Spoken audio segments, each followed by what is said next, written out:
get this started and get the word out. I know I'm running a little bit late, y'all. It was a long day. I'm even still in my street clothes, and I got a lot to talk about. So I'm going to get this fired off on Spoutable, let them know I'm live, and then we're going to get this popping, whether the chat fills up or not. Welcome to the Bonnet Chronicles. I'm your host, Kalari GXC. And just give me a moment, because I totally pulled a messed up moment. I didn't even get my URL. Messed up moment. I didn't even. Okay, let's get that and let them know on Spoutable. This is what I get for not having all my ducks in a row. To be honest, I was sitting in FFG's chat tonight because I love when she calls out the heifer. I'm going to do a little bit myself tomorrow.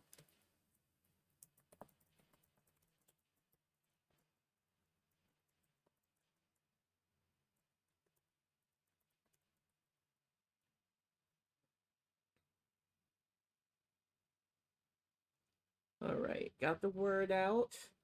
But I started running behind listening to that heifer live. I was like, you know what? Nope. Not worth my soul erosion. I'll catch the replay of the rest of it if it's not still ongoing when I get back. But I just wanted to get started with some thoughts and prayers, not like the Congress kind, to the victims of the Texas wildfires. As you know, this town in Texas 10 years ago had a devastating wildfire, and now they're saying it is one of the most biggest devastating wildfires in Texas history. I have family that's out there, so my concerns are, what is the governor doing to make sure that the displaced people and those who were lost are being taken care of? It is devastating the way our environment is literally, pretty much telling us that we've got to do better, but people don't listen. And now we have these fires raging, taking out towns that have already gone through the destruction over a decade ago. And I don't want to cast blame on the residents, but I do think that the government allows for certain buildings, certain things to be done that don't protect the people of Texas. And we really need to do our part to keep on our legislators to make sure that these wildfires are taken seriously. And my prayers are with the townsfolk and with the first responders who are still out there trying to contain stuff.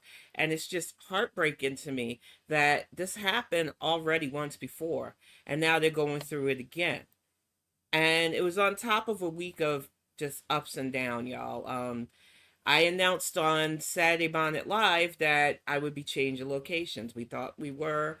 Axiom Wolf had seemingly been approved for an on-site position, and then at the last minute they asked him could he stay remote work for now because somebody else really needed it. So he will still be working from home for now. So I get to do this from my room, and I will re-announce it on Saturday too. I'm not disappointed because at least I get to rest, especially out being out today. My levels don't need to tank because I'm overdoing it. But it's just, I was looking forward to trying to set things up, and it is what it is, but it's nothing compared to the people who've had to deal with devastating loss. And to follow that up, it has really been a crazy week. Now, you might not know this young woman. My friend IsaLeeWolf on Spoutable, we used to hang out on Twitter as well. She let me know about this story, and it just screams to a lot of stuff I've been going through personally with the healthcare system. And I know now that a lot of these hospitals are owned by private, pretty much conglomerates now, and women's health was always touch and go, but it's gotten even worse for pregnant women. And now that I have to seriously consider stuff with my uterus, I don't like the way things are running. Now, this young lady was in a Boston hospital after giving birth. Her name is Nabi. Oh, no, that's her husband. I don't want to get the wrong name. Okay. His wife is Sangia Rashid. Nabib Haku is her husband. They just brought a beautiful baby girl into the world and was at a Boston area hospital. She started having issues with her liver, and internal organs. There was some blood stuff. I know for a fact that giving birth, the chances of you bleeding out are great, especially you have to deal with preeclampsia, anemia, and stuff. The instrument that they could have used to save her was no longer sanctioned by the hospital. In fact, it got repossessed because the conglomerate that owns the hospital didn't deem it was necessary to pay the bill for it. They tried to move Sungia to a hospital that could perform the life-saving surgery, but it was too late. She suffered a cardiac arrest because they would not take what she was going through seriously. And I can tell you that as somebody who's given birth to a child, having the hospital understand what you're going through with your body is so vital to maternal mortality. The world may have gained a beautiful baby girl, but her mom, who wanted to be there, be her champion and protect her, is gone now. And now her father has to raise her alone. All because our healthcare system is being gobbled up by these big ass companies who cherry pick what is allowed, what they'll pay for, what they'll budget for. Hospital staffs are getting shorter and shorter after the pandemic, especially. Some of the things that I heard when I was hospitalized just from my GI is, oh, we don't have enough pillows. We didn't have enough bedding. The second time I was there for the hypocalcemia. The hospitals are being squeezed by these soulless corporations that just want to make a dime off of people's sickness. And I know that we can't get a proper privatized healthcare system right now between our House and our Congress. There's just no way to properly pass it. And we're going to have a little bit of a civics lesson tonight because my state went through some things that the media tried to upplay that I'm going to definitely debunk.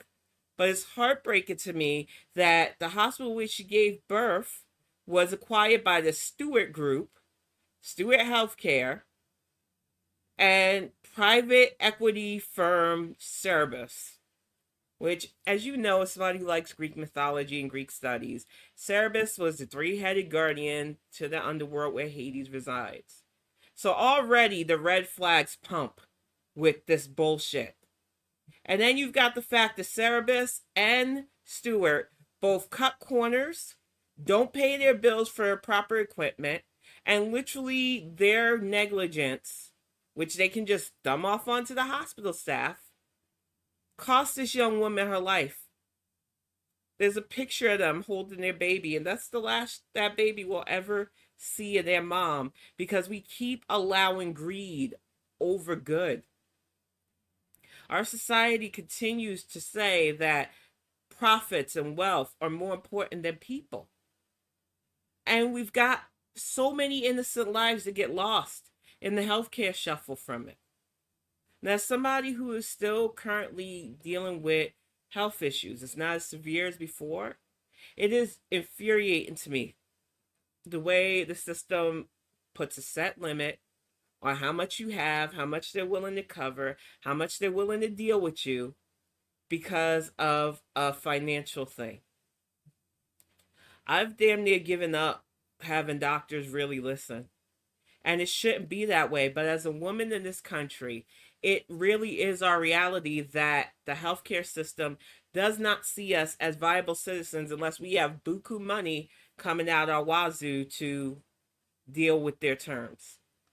And it shouldn't take yet another mother losing her life to this backward ass, just infuriating system. But it is what we're going through right now. Respiratory therapist Jessica Caruso, who worked at a medical center ran by Stewart for 8 years, said before the company shut down the hospital last May, there was a shortage in tubing for respirator masks, which everybody knows right now. Even though people still try to act like COVID's over, we're all boosted, it's still happening. And there are still people who need those respirators and masks even without COVID. And the fact that these companies are allowed to justify not supplying our hospitals properly, but making sure they get paid, make sure their CEO lives get luxury yachts and stuff. And it just doesn't make sense. The loss of life does not make sense, but it is a reality of being in this country right now. That you, as a woman, especially, if you don't have enough funds, you are not going to get the proper care. And it's just embarrassing. And it's a factor of our entitled nation, too. Because even if you're not rich, there has been a swell of voter apathy. Now, let me get this up because this mess really cheesed me off. But it has a positive line in because the young man who is fighting against this fuckery, I believe in his message. We have Brooklyn new borough president doesn't care about the character of your neighborhood. That's not more important than putting people in homes. Now, this article really sums up the issue with these not in my backyard or NIMBYs as we call them, because they like to act like they care about charity and the homeless. They're good, this, that, or the other, whatever fundy religion you want to put in the mix. But none of them want to see new affordable housing up in their neighborhood because they care about the character. They care about the value of their homes over the value of people living in a safe area, of people being able to afford where they are. And I'm telling you, as somebody from New York, I know New York is expensive to live in. So affordable housing is necessary. And even then, it's probably still double what some of us pay here in the Midwest. Probably more so than I paid in the South. All I wanna do is see you turn into a giant woman, Hey, Beans. Woman. All I wanna be is someone who gets to see a giant woman. Thank you for the subscription. Subscribe for 22 months. You are one of my best supporters and friends. I appreciate you. I'm just so fed up with the way these not in my backyard NIMBYs are behaving, though. And this Brooklyn borough president has said it's enough. You need to stop worrying about the character of your neighborhood. You need to start worrying about taking care of your fellow New Yorkers. This is ridiculous. It says since at least 1960, New Yorkers have been obsessed with the character of neighborhoods, or better said, their neighborhoods. An urbanist named Jane Jacobs, who spent her life studying cities, famously tangled with the power broker himself, Robert Moses, as a planner wanted to build an expressway through the West Village, ripping up charming townhouses. There's a difference between an expressway and fucking housing, though. I get why people don't want cars just zooming through and losing housing to a thoroughway. But there is an extreme difference between a thoroughway and literally housing people. And New York City especially has a problem with housing people. New York State ain't doing much better. They just sentenced some man to basically the rest of his life for murdering a young lady who happened to be in a car that turned the wrong way into his driveway. So my whole fucking state is on some fuck shit. You know? But Brooklyn borough president Antonio Reynoso is fed up with the city. One day he says only builds in poor neighborhoods that are predominantly inhabited by communities of color, while wealthier neighborhoods, sometimes filled with NIMBYs, not in my backyard types, anti-development residents, can resist such change because of their political clout. Yeah, they lobby. They will use donations. They will use pressure to make sure that their congressman or senator or district representative, like their councilman or alderman, do not approve of certain housing measures. And it's sickening because low income doesn't mean it's just going to be a project, even though there's nothing wrong with fucking projects. I know people want to vilify them. You know, I don't understand why people shit on people not wanting to be out in the street with their family. But this is the kind of world we're in, with people coin watch, people house shame, people make fun of those who are in need in one breath, and then in the other breath say, well, I'm a good person, I just don't want them in my backyard. Granted, I've been fortunate because of my family background and everything else. I'm almost always lived in a house or a townhouse. Even when I struck it out on my own with kiddo, after staying with some family, I was able to afford a rent controlled townhouse in the South. It was lovely. And then when we moved up here, we stayed in a trailer in Saginaw for about 3 years because it was all I could afford with my mom's needs and kiddos' needs and my own. And I had the budget for that shit. And it was a good area, a quiet area, nice neighbors, but I wanted to have my first house. And we got lucky getting this house up here. And I don't take anything for granted. It took a lot of budgeting and saving, and nothing's fucking promised. So if we, because they're developing something not even that far down the road from us, get a notice saying, hey, it's going to be affordable housing, I'm not going to protest that shit. I want people to be able to live safely. I don't understand the people that are like, oh, the character of the neighborhood. It's New York City. It's the people that make New York City full of character. It ain't the fucking buildings. It ain't the fucking houses. It's you guys. And you should know better. And you should feel shameful that you're denying good families a way to strive and survive in the city for your own vanity and alleged prosperity. Let's see.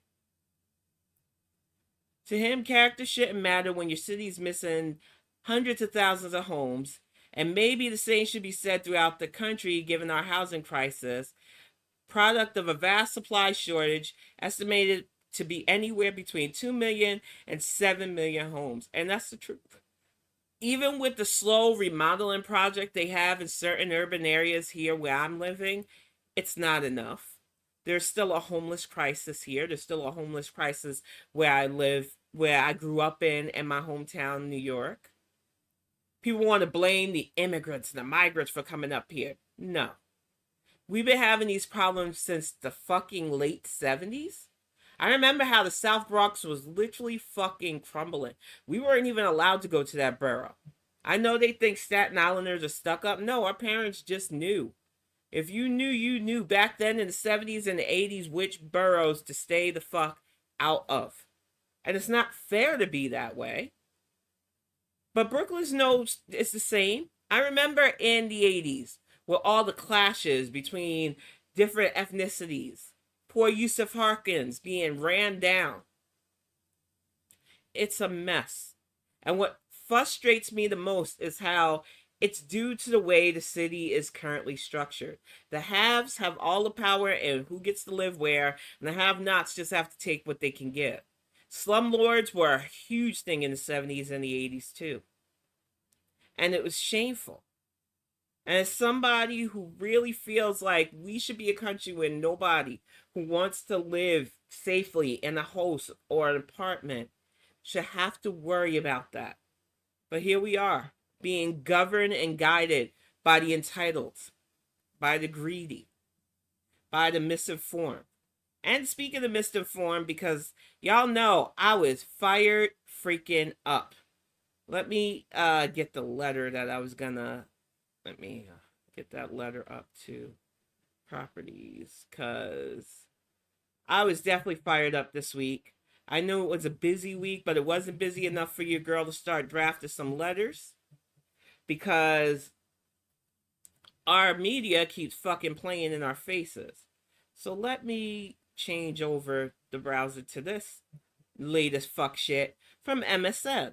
You know, our media just doesn't seem to care about anything but a horse race. They don't seem to care that their idea... Oh, I didn't even... Okay. I didn't even grab the link for that. So I'll give you a summation. Because, honestly speaking, it's in my letter here. We had an AOL article that was adjacent to MSN. Because, you know, AOL does not do their own articles a lot of times. They just copy paste other sites and link them. But I got home from a doctor's appointment, because that's been my life lately, and I had already done my absentee ballot, because being in and out of the hospital, I did not want to miss the primary. So I got mine done first, had it ready Action Wolf did his, got his ready. We got it out in the mail. It was counted. I was glad because you never know. After that GI tube thing, I wasn't gonna fuck around and miss us. But the thing that drove me nuts was how people were talking about the uncommitted vote that's allowed here in Michigan. And the problem I have with that is we already have write-ins. We already have a way for you to make your voice heard. But the thing that you're yelling about, you don't even fucking understand. And this is not to downplay what currently is going on in Gaza, because God knows I know. And I know somebody in my comments was saying that I was a coward for standing with peace and wanting to be neutral as an American who really can't do much right now with what I'm trying to help in my own country. I'm not going to interfere, and I'm sorry, you're not going to guilt trip me into it. But I will condemn the Israeli forces for firing on innocent civilians and trucks of aid, causing literal carnage for the Palestinians yet again, who are already living in war-torn and fucking deplorable conditions. Starving to death, being shelled, dying in the hospital because inadequate supplies because the Israeli army has cut them off. They're not looking good at all, Israel, right now with what you're fucking doing. And you can't just say, well, we're just going after Hamas. I don't agree with Hamas either, but it's not Hamas that's dying. It's innocent civilians. It's people who want to bring them aid, who can legally bring them aid, being rained upon. This shit's got to stop. But what's driving me nuts is that the far left, because a lot of it are far lefters, and there was an article earlier trying to blame VP Harris, but it was, when I read it, I realized it was Fox News. So I'm not going to give those people much attention. They were trying to say that she gave credit to some far lefter being nonpartisan. And last I checked, those progressives are very nonpartisan. They would see us all burn to build their socialist utopia. So yeah, we don't consider them partisan Dems.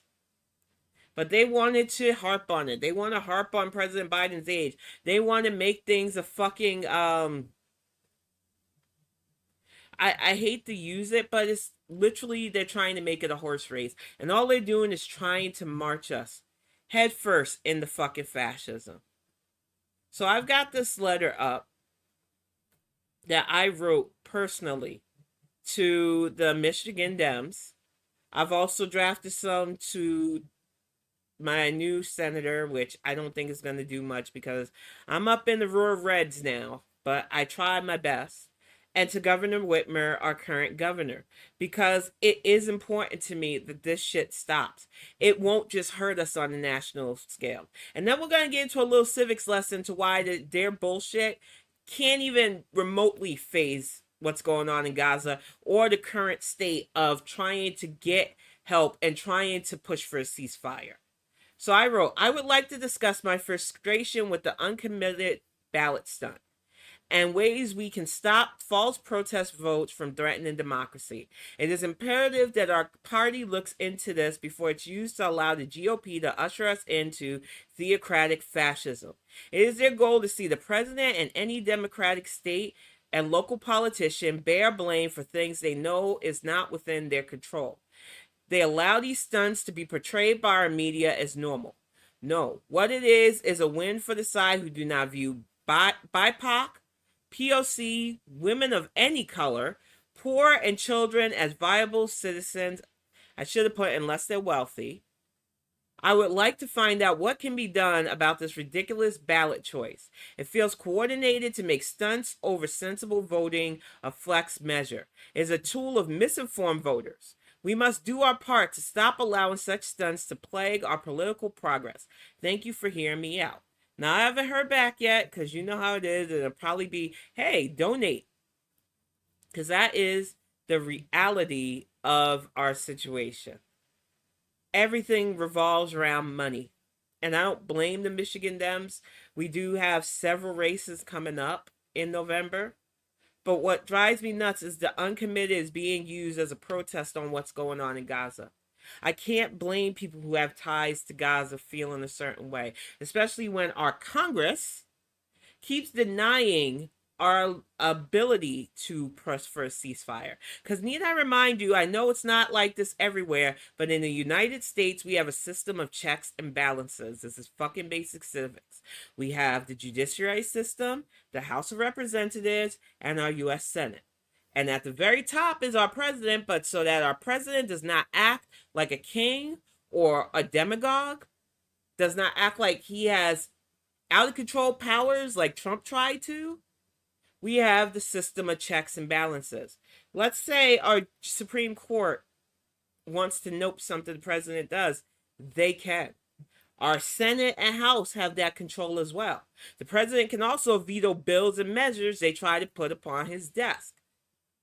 It is a system of checks and balances to try to keep control, but right now, our Senate is a 50-50 split between the Democrats and the Republicans, with some Democrats who are some of the time, as long as they can stunt for power. So it's not even really that even the split.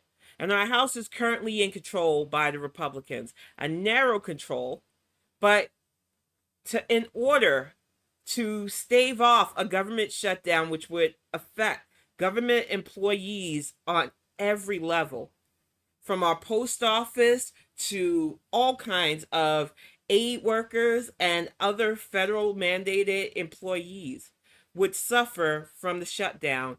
President Biden, once again, had to concede certain things. World politics, geopolitics as we call it, is not easy. And it's real easy for somebody who doesn't understand the situation to just say, well, America doesn't care. They gave money to Israel starting after the hostages were taken, but what about the Palestinians? And I will say, Palestinian aid should be fucking given, but we have seen what the Israeli forces are doing to aid people who are literally trying to provide aid to Palestinians right now. So a ceasefire is important, but we need to be hitting up our Congress and our state representatives to stop fucking stalling and produce a bill. Ilhan Omar had all those words blaming President Biden for this. Where is her bill drafting to get proper ceasefire documents drawn up by the president, or at least proper aid to the Palestinian people?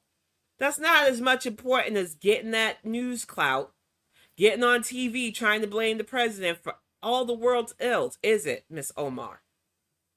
I'm still side-eyeing you blaming the black people in your community for not liking you. I'm still side-eyeing your questionable, alleged, so I don't get into any legal problems, money trail issues with your spouse. People who play shit games and live in glass houses shouldn't be throwing stones at this current POTUS, who is trying hard to not only keep his nation together. Him and the doofus formerly known as 45 went down to the border yesterday. He extended an olive branch and said, let's meet together to talk about this. You knew that doofus wasn't doing that because everything's a stunt for Trump.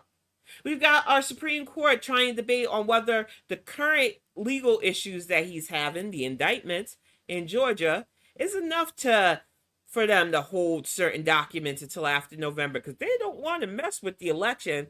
Man, fuck this nonsense. The man is a criminal. I don't even have to say allegedly. We all know it. But we're playing these games because people want the WWE style wrestling match instead of safe and fair election. I'm not going to act like the GOP had a whole bunch of viable candidates. I don't even know half of them, don't really want to know them. But the fact that they are still pushing 45 as their biggest contender because they want to do another face-off. What can you even say to the MAGA loyal right now? Nothing, because you can't unbrainwash these brainwashers. But they say, oh no, you're the ones on the plantation, you're the ones in the cult, and then you got these far left fuckers attacking us from the other side. Apathetic people are like, well, things are tougher, stuff is more expensive, me, I'm entitled, I don't want housing near me, I don't want this, I don't want that, I just want to be able to be rich and do whatever the fuck I want. We have given so much to the entitled that those of us who just want to live, that are pragmatic, that understand that there are always going to be people with bad ideologies. It's just really shows you how fucked up our society is. But in a stable society, they don't have the sway. We should have sensible gun laws on the books. We can't seem to get those. Because I will stand by the fact that machine guns and rapid fire guns should not be in the hands of civilians. They should be military grade for military members. I don't care if you want to own a standard handgun. I don't care if you want to own a hunting rifle with a proper hunting license. There's literally no reason for you to own AKs and other rapid fire weapons to protect yourself. Y'all are full of shit and you know it. And I say that as my family are registered gun owners, my spouse is a registered gun owner. We keep stuff locked in a safe so that nobody but him has ease of access to it, because need I mind you, I have mental health issues and my son is autistic. We are kept away from that. There is safe and sensible gun ownership, and I will always back that. But there is absolutely no reason for guns that can literally wipe out crowds of people should be in the hands of teenagers, should be in the hands especially 18 and 19-year-olds, who are the biggest demographic that go on happy little shooting sprees at movie theaters, churches, grocery stores. We are living in really rough times unnecessarily. All I want to do is see you turn into a giant woman, a giant woman. All I want to be is someone who gets to see a giant woman. Thank you, honey, for the resub. 34 months. Thank you so much. And it does. Even exactly. I'm a brat to my heart. So many of the men in my family have served. And they can tell you, when they trained us to shoot as kids, because, you know, I did have the kind of parents and grandparents that did believe that this world was going to go to some fuck shit, because even back then, especially with the Manson shit, race war was constantly on people's mind. And I will never forget this lesson. I know I'm repeating myself, but I don't care. Having that gun in my hand, being told this is used to kill. It is not a toy. You do not put this on somebody unless you are intending to do that job. Targets were no problem. But I knew every time I held a gun in my hand that it was a killing machine. It is not a toy. It is not something we pose with for Christmas photos. And America's obsession with firearms, coupled with its obsession to stunt for power, is why these uncommitted things, which last I checked barely cracked 16% media. So you need to stop making it seem like, oh, there's going to be a problem for Biden. President Biden handedly won the Michigan primary for the Democratic nomination. 81%. But you didn't see them really touting that. They want to talk about the 16% of people who were voting uncommitted. You do realize they were the same as the Bernie brats who were Bernie or bust years ago. And while, yes, those fuckers did destabilize Hillary Clinton's bid for the presidency, we have 4 years of motherfucking Trump. And I said it on Spoutable, and I mean it. You will not give us 4 more years, because that will be it for presidency. He will try to pull a Xi Jinping. And his successor will try to pull a Xi Jinping. That whole president for life shit. And women's rights, POC rights, anybody who's poor, those of you fuckers out in rural places that think, well, life was better under the GOP. Was it? Was it really, as your family died on fucking respirators from a preventable pandemic because President Dumbass 45 couldn't be bothered to tell us that COVID was airborne? And then all of you fuckers who were inconvenienced by the mask mandates and the shutdowns to keep us all safe. Because we learned via the CDC and other notable pandemics that cut in contact is the best way to get it down. And then you didn't trust the boosters. Even though your man got the booster as soon as he could. We are a nation of ignorance and intolerance, and it is not a good fucking combination. But what I don't understand is why our media, well, I do kind of understand why our media is joining in. I don't understand why we keep ingesting this shit. Because I know our media, just like the hospital systems I talked about earlier, are owned by conglomerates that only care about keeping their end safe. People who will smile in your face and say, no, I'm for a free and fair America. all the while lobbying against our rights. Because for them, theocratic fascism won't hurt them. A lot of them are wealthy white men. They're never regulated. Their body parts aren't regulated. Nobody's telling them you can't waste sperm. That'll be against the law. They bribed half our fucking Supreme Court. Like Clarence Thomas's fucking ass, allegedly. Alito's fucking questionable shit, allegedly. Beer Guy and Handmaiden, who were rammed in by 45 so that they could repeal Dobbs, which just put so many of us who could still reproduce his life in literal fucking danger. Couple that with these fucking companies that buy up everything from our insurance, our telephones, our internet. Everything is owned by bigger, greedier companies.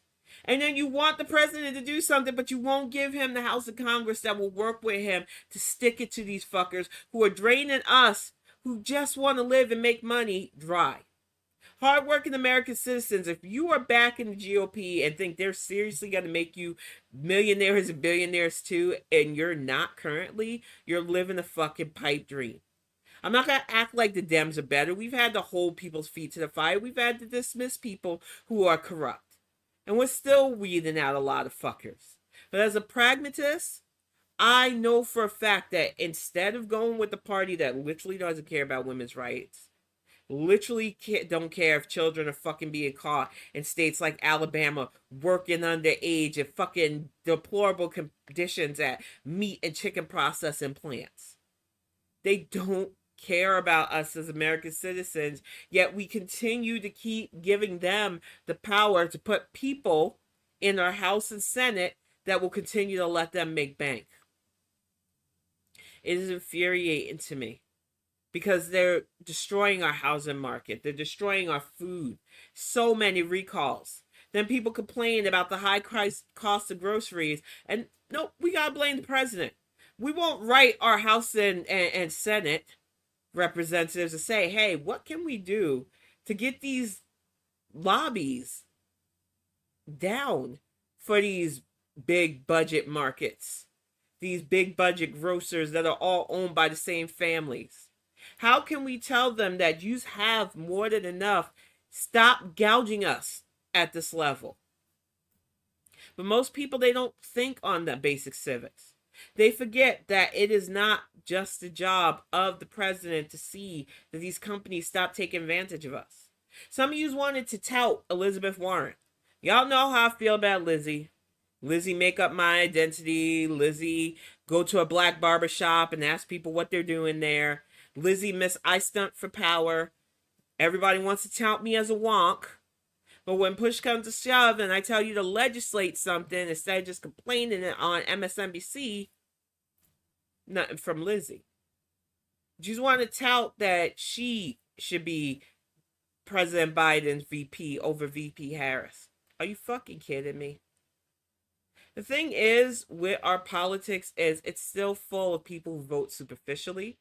It's still full of people who don't understand that if we do not have a stable House and Senate, the president can only do so much. Y'all wanted to rally against Nancy Pelosi, who got us the American Rescue Act, which I didn't hear you bitching about them relief checks. Some of yous were really happy that you got that government money. The PPE loans that some of yous fucking abused. If we had the GOP in control of the House and the Senate currently, the American Relief Act would not have passed. You know it, I know it. They keep fighting the current president, as it is, President Biden, on him trying to get student loan forgiveness passed so that people who want to pursue higher education aren't destroyed financially. It was funny. I was in a chat earlier today on YouTube before I went puttering around, and she asked in the chat, how many of you are college educated? And a lot of us put bells in there because, like it or not, this heifer got a degree. My family was not letting me not get my education done. And it's something in a field that I'm never going to use because I don't want to work in a hospital, but I have it as a backup. I wanted it because I was a single mom at the time too, and I did not want my kid to go without. So if I had to work in the hospital doing the billing and shit, I would have done it. But luckily for me, fate worked out in different ways. I'm now a published writer. I'm working on several projects and several books. I hit somebody up on Spoutable because I'm working with one artist on Our Merry Band of Misfits. I want to work with another one on this African mythology-based isekai idea of mine. There's so much on the horizon that has changed my trajectory from having to worry about that. But also because I'm not even gonna, there's no shame in my game. My grandma spoiled me. I didn't have a bunch of loans or debts. The school I went to is easy to pay off, and I don't have student loan debt, thank goodness. I didn't have to take them out. We paid off our tuition as we needed to. But when I wanted to go back to learn animation, it was sticker shock. And this was about, no, I think 7 years ago. I called, I inquired because I wanted, and now I'm self-teaching. How much would it cost me to go just for animation, learning animation? $94,000. I was like, thank you. I will think about it. I hung up as quick as possible. Higher education is so fucking expensive. And I already did it once, and it was definitely not as much as that college wanted to charge me. But I don't see myself doing it again. We live in the age of technology. The age where if you have the time and the patience, you can learn just about anything at your own pace. Whether it's a new language, whether it's a new skill, whether it's just anything your heart's desire, craft, plumbing, all kinds of trade skills. And too many people waste it being mentally stagnant because, oh, learning new stuff is hard. I don't want to learn new stuff, Ten. Why can't I just be? Why can't we have this utopia where I don't have to do anything but sit around, play video games, and, I don't care who foots the bill, but that's how I want to live our lives. And you know what? As a gamer, I can fucking understand wanting to have more time to game. I don't shit on gamers at all. Respect is given to y'all. But you gotta realize that your utopia, as you tried it, somebody's gotta pay for it. Your whole burn it down, who's gonna build it back up? It's not progress when you add destruction. It's not progress when you say, well, some people can be left off the bus because I want what I want. And what I want doesn't even have to deal with the shit that we've got going on here in this country. I'm gonna drag in what's going on overseas and make that my rallying cry against progress, actual progress. Fuck you, old pragmatist. What do you know? You just go for the same old, same old. It's infuriating, the argument that these misinformed, self-entitled voters put us all through because they think they've got a gotcha at us. They think that gotcha of putting another GOP president in won't be the fucking just... It already was the death of millions of us. Need I remind you, a lot of us lost friends and family from both the initial outbreak of COVID and then the effects of the long version of it. I can't stand that this shit was preventable. I can't stand that people refuse to understand that while you allow people like Ilhan Omar and Elizabeth Warren, who to me are pretty much two sides of the same coin right now, when they get on these news stations and try to blame the president only for not backing a ceasefire declaration for Gaza and Palestinian people. I hate the way people try to make this so black and white instead of, and ignoring the lanes of gray matter, of people with their own self-interest, of people with their own self-importance that don't understand that right now we are in perilous times. We have countries going to war and everybody wants our opinion or our aid or our thing in it, when we still got people being shot, wildfires and devastating storms ravaging our nation, people living out in the streets, hungry and homeless, where guns and ammo have more fucking rights than women who just want to give birth safely and can't even go to a standard hospital in a lot of parts of America now because fucking state judiciary is ruling that embryos are considered babies. Oh no, we have to walk that back now. Embryos are not really children if you want to use them. But we can still maybe sue you if it doesn't take right or if somebody accidentally destroys them. It is a fucking mess.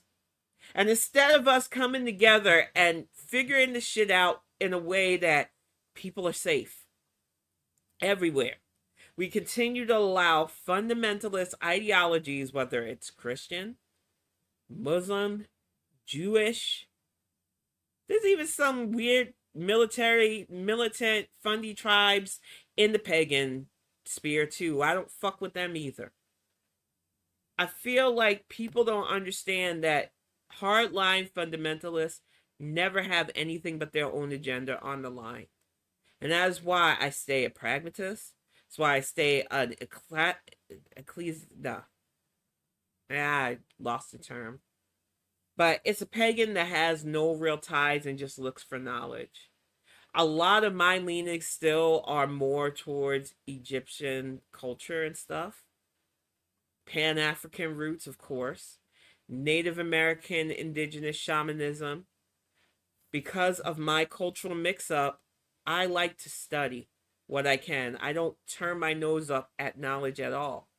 But I have never trusted hardline fundamentalists of any faith because they play a dangerous game of pressing you into my way or the highway. And those of us who take the highway, because the highway is peace, the highway is putting people first, the highway is not letting funds dictate how we treat people, you're called a coward for your stance. It is infuriating to me that an 80-year conflict at this point, where people who have tried to push for peace have been assassinated, is dictated and governed by how much funds can be funneled in, because war is still one of the most profitable systems in our fucking world. And instead of us who have the brain power to understand that this shit ain't right and we need to do better, coming together, saying enough's enough, we are going to put people in place that will make sure that our country is stabilized. That, oh, I like this country, I'm just going to come and invade it. It's no longer acceptable. We continue to have these farces where people with good voices are at risk of their lives, like what happened to Mr. Nowinski. I had wanted to talk about him on Tuesday, 2 Tuesdays ago, but I was hospitalized and I couldn't, and I'm sorry about that. But the man fought against probably one of the most dangerous world leaders in the world currently, Vladimir Putin. He was defiant. He could have ran. He could have stayed out of Russia with his family and been safe, just writing from a distance. But even that isn't guaranteed because another guy was poisoned with ricin trying to live in the UK. But no, he went back. He faced the court, which was a fucking kangaroo court. 20 years in one of Russia's harshest prisons.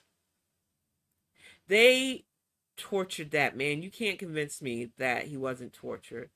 They tried to act like his disappearance wasn't funny at first and then he was found dead.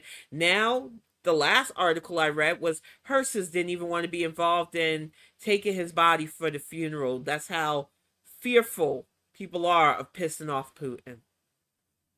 And yet, every country is dangerously close to putting themselves into that kind of situation with false promises and false, well, you're struggling now, but bank on me and I'll make it better. I'll make sure your enemy, who are just families looking for a better promised land to take care of themselves and their families, are your enemies. There's always enemies with them. They're my enemy. You're my enemy.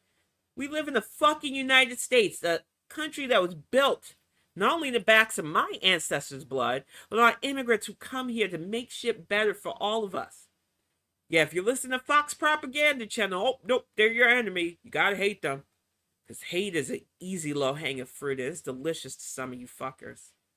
Oh, somebody wants to be themselves and grow up understanding their identity, gender identity, and sexuality. Oh, nope, bridge too far. We can't have that. We have to have that fundamentalist rigidism. I'll look the other way as they prey on children, especially them really messed up churchies, looking at you, Catholic Church, looking at you, some hardline Christian youth pastors. Shit you're willing to look away from because it speaks to your ability to hate somebody else that's different from you is telling. And I'm telling you, if you motherfuckers put that 45 back in, it is going to be a death sentence for even some of you hardliners who think he's going to elevate your shit up. But he's going to leave you languishing because 45 has never cared about anybody but himself. And I am sick to death of seeing people ding President Biden on his age, ding President Biden on stuff. Man rolled out the vaccine. The man rolled out all kinds of budget things that will help families, along with state representatives like my governor, like the California governor, like the New York governor. Oh, you liberal elite places. No, we have plenty of pockets of red here too that would love to pull us back into destabilization. But what they're up against is informed voters who can look not that far back to all the people we have lost. The last 2 years have been a fucking gut punch of death, unnecessarily death, that came about from the fucking years of 2016 to 2021, where we had the most irresponsible man to ever disgrace the White House. A man who has committed treason to January 6th in 2021. The man who took documents he knew he wasn't supposed to have and stored it in Mar-a-Lago. This is the fucking king you want on the fucking alleged throne of your theocratic fascism dreams? And don't forget the current Speaker of the House, that little Where's Waldo looking motherfucker, or Hail Hydra agent as I call him, who has anti-gay leans, promotes conversion therapy, literally gave his cosign on a book of patriots who want to reign in America from the thinkers. We are in dangerous times, and those of you who are apathetic now should be ashamed of yourself, because it's not that far back in our history. Everything we went through under 45. This race should be an embarrassment for him once he allegedly gets the RNC nomination, which is looking like he is. Because we told that bozo in 2021, pack your bags and get the fuck out. I don't know how many more fucking times he needs to be told no. We need to give him a firm no this November. If you have family members who died, if you have friends who should still be here, if you're a child who don't have a parent to walk you down the aisle, see you at graduation, watch your first game, because that fucker downplayed COVID when he should have told us. Allow assholes like Bob Woodward to write a book about it later on when you knew this was devastating communities, but you thought it was just going to devastate black and brown. If you're a family currently struggling because things are too high, rent, food and stuff, but you don't want to take the time to go to your state and local rep and say, hey, we need to do something about this. We can't just blame the president. This is on us, and we will have nobody but ourselves to blame if by any way that fool is able to get back into our White House.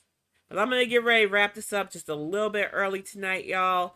Thank you all so much for watching. Beans, thank you for being a constant support. I will be on tomorrow on YouTube at 1 p.m. for the Bonnet Live Reacts, calling out the heifer, and a bunch of other fun stuff I've put.